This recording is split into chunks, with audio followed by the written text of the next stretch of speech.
moi, je crois vraiment que notre émancipation et notre amélioration passe par un rehaussement de notre position économique. Je pense que c'est ça qui va nous donner un pouvoir, qui va nous donner une voix. Moi, mon point, c'est que économiquement parlant, je pense que si on arrive à se rehausser, que ça soit de manière entrepreneuriale, que ça soit au niveau du marché du travail, moi, je pense qu'il y a ce volet économique que on ne veut pas pour des raisons. Pour moi, je pense que des fois, c'est des pauses aussi, tu comprends? Parce que, tu sais, tout le monde veut se concentrer sur l'aspect social parce que ça paraît beau, c'est cool, c'est chill. Ça, c'est ton... Mais moi, pour moi, mon volet à moi, pour moi que je crois, ça passe par une amélioration de notre position économique, n'importe quelle solution. Je dis pas que j'ai la solution, mais faut qu'on trouve un moyen là-dedans de se rehausser. Et je pense que si, par exemple, on avait des femmes noires, parce que le panel est vraiment sur les femmes noires, alors je parlais pour eux, si on avait des femmes noires dans des postes stratégiques, si on avait des femmes noires, par exemple, qu'on voyait qu'on était propriétaire, comme elle a parlé, l'image, c'est très important. Alors, si on voit l'image de la réussite de la femme noire, ça va rehausser et tout va découler par la suite. Ça, c'est mon point. Pour dire, je suis d'accord avec toi, là. On n'a pas de poids économique du tout, là. Puis ça, c'est une affaire très facteur. Non, je suis totalement d'accord avec toi. Non, c'est ça que je veux dire. Je suis totalement d'accord avec toi. Puis je trouve que c'est très important de mettre ça en perspective parce que l'argent part. Ça a l'air de rien, mais l'argent part. Puis on ne contrôle pas le marché parce qu'on n'a pas d'argent. N'importe quoi, politique, n'importe quoi. Si t'as pas d'argent, t'es pas capable. Ton agenda va pas être poussé. Je suis pas d'accord. Je suis pas d'accord avec ça.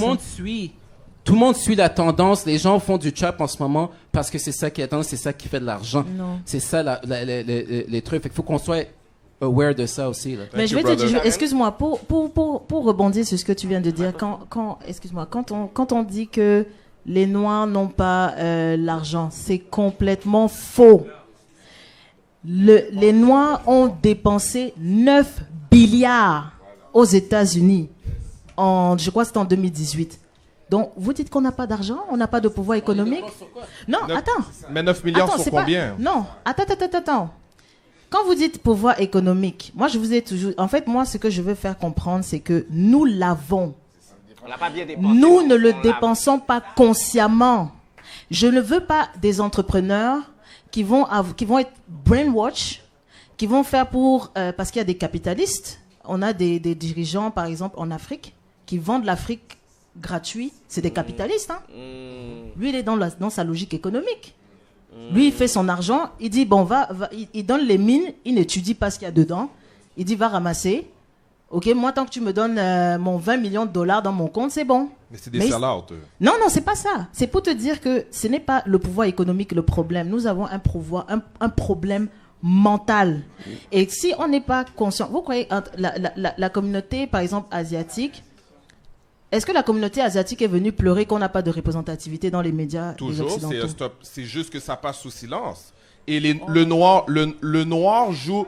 Et attends, je tiens à te dire là, parce que tu as parlé plus tôt, tu dis l'image du noir, c'est le gay black man, c'est le nouveau noir. Faut pas oublier que dans le mainstream culture, the black person is the poster boy pour la diversité. Alors à ce moment-là, dans n'importe quel show, on met un noir parce que c'est lui qui représente entre guillemets, la diversité. Et les autres groupes, eux aussi, ils ont cette problématique-là. Les Asiatiques s'en plaignent. Non, je suis désolée, ce n'est pas vrai. Quand tu dis que les Asiatiques s'en plaignent, je vais te donner un exemple très simple. Il y a eu, The Asian, Crazy Rich Asian qui est sorti, ça a rapporté 100 millions, où la communauté indienne, oui, c'est le premier film asiatique qui a été fait, etc. Mais ça n'a pas marché tant que ça. Pourquoi? Parce que ils ont leurs propres canaux. Il y a aux États-Unis, ils ont maintenant le festival asiatique Sud-Est machin qui a lieu maintenant. C'est un truc qui est sorti il y a 1 an ou 2 ans, où c'est des artistes de Hong Kong, de Chine, du Japon, qui viennent, enfin peut-être pas du Japon, mais d'Asie, tout ce qui est la Chine, dans cette zone-là, Corée et tout, ils font souvent des prix. Et ils viennent s'attribuer des prix dans ce truc-là. Et ils ne demandent pas aux autres de venir les voir. C'est ça, en fait, que je dis, la mentalité, pour moi, c'est le plus important. Parce qu'on a le pouvoir économique. Seulement, qui a rendu riche Nike? Dès qu'il y a une brain qui sort, qui dépense? Qui les enrichit? C'est nous. Cosmétiques, cheveux, tout, qui ne nous appartient pas. On dépense. Non, mais il faut dire la vérité. On a de l'argent, mais on ne sait pas comment le dépenser. Et ça, je dis que c'est la mentalité pour moi qui est extrêmement importante. Plus que le pouvoir économique. Juste dire une petite affaire. C'est quoi le pouvoir économique sans dépense ou sans investissement? Consommation. Ouais, mais c'est ça justement. Fait que si on Mais c'est pas un pouvoir de consommation? Si moi j'achète Nike, je rends Nike riche, je sais pas à cause que j'ai consommé dans leurs produits. Mais bien sûr. Mais c'est un pouvoir économique. C'est pas un pouvoir. Moi, si j'ai de l'argent pour décider ton business continue ou pas, c'est pas un pouvoir. Je comprends pas. Je pense aussi que pour avoir un pouvoir économique, oui, il faut consommer, mais il faut aussi être capable de distribuer, il faut être capable de créer, il faut être capable de produire. Oui. Et le problème, comment tu consommes. Et le problème que nous, on a, ben, bon, je ne dis pas qu'on ne le fait pas, on fait un effort conscient de plus en plus de consommer chez nous, mais on consomme beaucoup ailleurs. Et ça enrichit les autres. Tu sais, pour illustrer ce que tu viens de dire, et c'est ça aussi, il y a un site qu'on a démantelé aux États-Unis, qui était marqué 100% black. C'était les Chinois qui avaient ça. C'est des informaticiens noirs qui ont découvert qu'en fait, tout venait de Chine. Ils sont conscients de ça, qu'on est en train de se remettre en question, qu'on est en train de revaloriser. Oui, et c'est pour ça que... Parce qu'ils l'ont déjà fait eux aussi récemment. Ils l'ont déjà fait. Mais regardez même, pourquoi maintenant vous voyez des couples maintenant noirs dans les cinémas? Si Beale Street pouvait parler, il y en a maintenant d'autres qui vont venir, on met en scène des couples noirs. Parce que les Noirs commencent à rejeter ça. Parce qu'ils voient qu'on refuse de consommer ça. Et qu'on commence à dire que faisons des choses pour nous. Et c'est pour ça que je vous dis encore une fois, c'est le contrôle. C'est le contrôle. Parce que c'est comme quand on dit à un Noir, le Noir il va dire, oh, mais tu me maltraites. Je viens chez toi, j'achète pas. Il va dire, ok, je vais faire des stages. Comme ça, quand tu vas venir, on va te servir comme un roi. C'est fini. C'est le contrôle. Et c'est ça, en fait, quand je dis que le pouvoir économique, on a le pouvoir économique. Le fait d'être consommateur, c'est un pouvoir économique.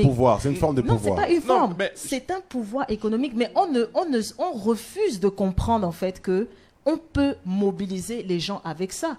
Si les Noirs, et on avait parlé de ça, quand Nike insulte, si on était conscient, vraiment, les Noirs disent, à partir de maintenant, j'achète plus Nike. Nike va faire, s'il faut employer 100 Noirs, ils vont employer 100 Noirs à la seconde. Mais Nike, par contre, Nike joue la game aussi. Donc, tu vois, avec Colin Kaepernick, Nike joue la game. Oui, c'est ça. Donc là, maintenant, tous les Noirs ont commencé à aller acheter Nike parce que Nike faisait des chaussures brûlées pour les Blancs qui brûlaient leurs chaussures. Oui, c'est pour ça que je te dis, c'est une affaire de contrôle. Je pense qu'en ce qui a trait à l'économie, ok, moi, mon message va être redondant, mais ça va encore être ça. Il faut faire un effort conscient de retourner à soi-même en sachant comment et où et pourquoi on dépense notre argent. Et ça, c'est important parce qu'avec ce pouvoir-là, on pourra nous-mêmes, on peut avoir nos propres médias. On est dans un de nos médias en ce moment. On est capable de parler d'une des problématiques. Mais je pense que ça, maintenant, c'est quelque chose qu'on doit dupliquer, puis qu'on doit enseigner. Puis voilà, ça commence à la racine de qui on est. Et ton idée de pouvoir économique, là, c'est que... Et je sais que ça, c'est un autre débat, mais cette idée de toujours de vouloir tout faire à l'intérieur de nous, moi, je suis pas d'accord parce que toutes les communautés qui sont venues, prends par exemple toutes les communautés d'immigrants là qui sont venus dans les sociétés occidentales, on parle des Juifs, on parle des Irlandais, Arabes, on parle des Asiatiques, ils ont atteint de la prospérité en vendant aux Blancs. Bon, voilà où est-ce que je veux en venir. Maintenant, je vais en te vendant répondre. aux Blancs. Et après, ils n'ont pas perdu leur culture pour autant. Nous, on est fragiles là-dessus. Je vais te répondre. Donc, eux, ils sont venus en connaissance de cause. Okay? Donc, ce qu'ils vendaient aux Blancs, ils ne vendaient pas juste des produits. Ils vendaient une culture, ils vendaient un mode de vie. Quand tu as des Maghrébins là, qui prennent Jean Talon entre Saint-Michel et Pinneuf, puis c'est devenu le petit Maghreb, c'est aussi leur lifestyle qui est devenu une situation économique. Mais pour ça, tu dois te connaître. C'est ça, tu dois te connaître. Si tu veux vendre un produit, pourquoi tu penses que tu as dit on est plus dans l'entertainment? Tu l'as dit tout à l'heure.